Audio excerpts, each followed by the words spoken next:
Karibu tena mtazamaji, asante sana kwa kuendelea kuwa nasi. Maafisa wa polisi kutoka eneo bunge la Malava, kaunti ya Kakamega wameanzisha uchunguzi kufuatia mauaji ya mama mmoja katika kijiji cha Chombeli. Mwili wa mwanamke huyo mwenye umri wa miaka 45 ulipatikana ndani ya nyumba yake kijijini humo. Inadaiwa kuwa watu wasiojulikana walimvamia mama huyo usiku wa Jumatatu ndani ya nyumba yake na kumpiga kwa kifaa butu katika sehemu tofauti mwilini na kisha kumwacha akiwa amefariki. Akithibitisha kisa hicho, naibu chifu wa eneo la Sasala Mike Mwonyonyo anasema ni kisa cha kushangaza, akiongeza kuwa visa vya utovu wa usalama vinashuhudiwa zaidi mvua inaponyesha.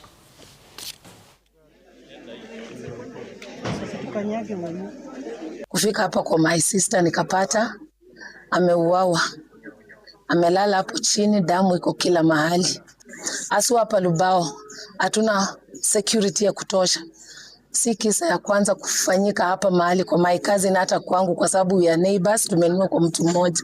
Kila wakati tunaibiwa, kila wakati tunavunjiwa nyumba tukiibiwa. Sasa hii ni kisa ambayo imetushtua sana. Nanzi amekuwa rafiki wa kila mtu, ni mama mwenye furaha, ni mama mwenye kusaidia.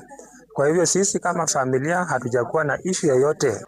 Na vile tumeona mama ni kama amepigwa na kifaa butu akakufa.